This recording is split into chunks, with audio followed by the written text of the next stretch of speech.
Hello there, singing friends. Welcome back to my channel. It's Mickey here, your friendly neighborhood singing coach. My voice sounds a little bit scratchy because I just tried this keto bread. I don't know if you guys have ever tried this before, but I'm trying to eat more healthy or whatever. So I got this keto bread that looked too good to be true. It was like 35 calories a slice and like 1 net gram of carbs. It smelled and looked like bread, but it was so dry. It was like almost impossible to swallow without dying. I'm reading the 3rd book in the Dune series right now, and I was thinking to myself that this bread would definitely be banned on Arrakis because it like sucks the moisture out of your body as you're eating it. So anyway, I need to hydrate, as we should all be doing as singers all the time. Today, I'm going to be doing a reaction to Mike's favorite band from Portugal, Earth Drive, and the song is called 4 Levels of Consciousness. And he writes, "This is the great Sarah Antunes on vocals, Hermano Marquez on lead guitar and music, Fernando Matias on bass and mixing, and Sebastião Santos on drums. The album as a whole suggests a progression of a person's spiritual awakening and growth. Earth Drive is a heavy, sophisticated music. It's heavy, sophisticated music for adults. Let's check it out."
So yeah, this is super heavy right from the get-go. I really like the pace of the song. You know, it has that like very like slow walk to it. You could walk to this, but it's like a slow walking pace. And the drums are very complex, you know, like even though it's a slow beat, there's a lot of like intricacy in the drum beat. And it almost, that feeling of heaviness that a slow pace produces is like an interesting trick of the mind, you know, like slowing down the tempo makes things feel heavy, because if you slow down a tape, the pitch drops, or it used to before they created software that prevents that from happening. Right now you can slow down the tempo of something in DAW and like keep the pitch the same. But if you were to like slow it down on a tape, it suddenly starts sounding like this, and everything is really slow. So that slowness implies heaviness in my brain, if that makes sense. And then the guitars are just like so like grimy and like distorted and like dirty, and that also adds to that heavy feeling. And I liked that repeating riff on the guitar. And then when her voice comes in, she's got such an expressive, emotive way of singing where you can hear her breathing on the track, you know. And a lot of times, one thing that I like about music that's not like super poppy, you know, on a pop track, they make everything sound perfect. They auto-tune everything. Any like sounds that you make with your mouth, your throat, your lips, your tongue, like, you know, or like swallowing or breathing, they'll edit that out so that everything is like crisp and sanitized and perfect. And that takes a lot of the emotion out of it. And when you hear somebody breathing and like gasping and using more of like this like breathy tone, especially in contrast with the heaviness of the music, her voice is like almost, you know, hearing a female voice is lighter, obviously, and it has fewer of those kind of like low bassy elements in the EQ, you know? So her voice really counterbalances the heaviness of the track very, very nicely. And I love that you can hear the emotion in it and you can hear her breathing. I also really like the chorus that it repeats and really drives that hook home. I'm so alone, I hear my master calling me, and the chords change under the hook, but it repeats the same. Very cool.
A couple of minor points about her phrasing. So in the first half of the chorus, when she sings the lower melody, I'm so alone, I hear my master calling me, she changes the scansion of the word alone to have one more syllable, right? So sometimes when you're like writing lyrics, you're like, I need another syllable here, or I need one fewer syllables. And so you can kind of play with the number of syllables in your phrase by stretching out a word. So she says, I'm so alone, right? Rather than just alone, to make it into 2 syllables and stretch it out so it matches the scansion that she wants. And you can also play around with like where your accent is and make certain words pop and have more significance that way. And then in the second half of the chorus, when she goes up, I'm so alone, she does a slide, right? Which I was talking about in my last video with regards to Quarter After 3.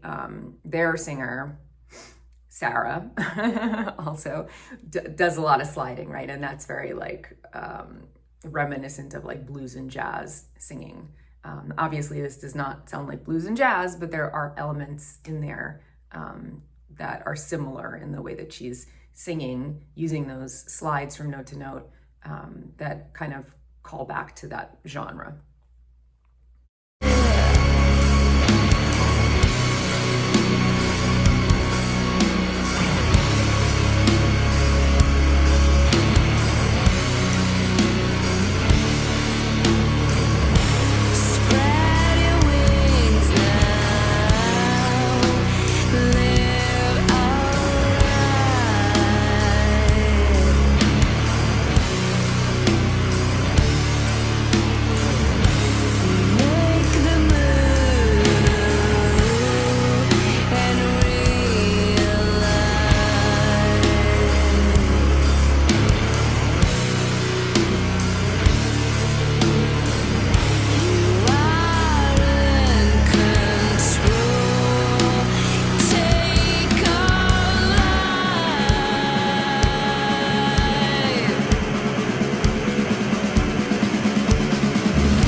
So I like when she, just like I was saying before, she really accents the word master, right? With that, master, you're lonely. And then on the end of the phrase, she does a little bit of vocal fry, lonely. You know, that kind of sound. So a lot of really cool singing. I really like the repetition. I think that really makes the melody and the phrases, the words, very sticky. It kind of was reminding me a little bit of Tool at the ends, the way that she was singing and the underlying music. The heaviness and the like repetition of the phrasing. I really liked it overall. I think it was really cool. I wish I saw all of the lyrics. Let me see if somehow I missed it here. Maybe it just like wasn't showing up for me. Oh yeah, see, it appeared now. That's so weird. Okay, now I can read it to you. It says, tears falling through my face, in time I realize, fear rising in the night sky travels into the mind. I am feeding my next move, the next way of your life. I am so alone, I hear my master calling me. Tears falling inside of me, over time I materialize.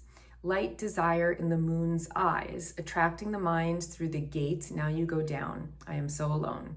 I hear my master calling me. Spread your wings now, live our life. Make the move and realize you are in control. Take our life, free enough to ask yourself what's wrong with you. You live it all to your master, the lonely. All right, so very abstract and poetic. You can read a lot into it and find your own meaning in it. I like some of just the sounds of the words. It almost sounds like free association, but she was like grouping words together that have similar like mouth feel, you know, like tears falling inside of me, over time I materialize, light desire in the moon's eyes. Like there's something that's very similar about the mouth feel of I materialize and light desire in the moon's eyes. Try saying that, right? Or over time and light desire. There's like similar vowels and similar mouth feel. So sometimes artists, when they're writing lyrics, will have a very clear vision of exactly what they want to say and exactly how they want to say it. And sometimes the music will be done and they'll kind of like sing along to it and allow their subconscious to create the lyrics based on like what sounds good and what scans well. And this to me feels more like that, you know, like she kind of was just like playing with the sounds and then the words kind of emerged from that, which is an interesting way of writing and kind of taps into the subconscious. And there's a lot of parallels between like space, you know, which is the image that you're looking at on the screen as you're listening to this, and like the inner regions of the human mind, right? They're kind of these depths of unplumbable, unreachable space where like we know a little bit about it. We can speculate about what's there and what's going on, but we really don't know, you know? And there's all these mysteries yet to be discovered. And so I think in that way, that's like very psychedelic and matches really well that she's kind of talking about 4 levels of consciousness, and on the screen you have this image of like galaxies. Anyways, I thought it was really cool. I really enjoyed it. They definitely have a cool, unique sound. I love the heaviness of the music, and then juxtaposed with, she does have power in her voice, but it's not like a man's voice or like a super, super strong, like belty voice. It's more like very expressive, and she's really in touch with her emotions. And I love that she's using all these like different techniques with singing, and that it's not sanitized to the point of lacking all emotion, you know, like you can really hear her experiencing the emotions and breathing and all of that. So I thought it was cool. Thank you for sharing, Mike, and I hope you enjoyed my reaction. I'll see you guys here next time. Until then, take care. Don't eat any keto bread because I'm still suffering here. And happy singing. Bye.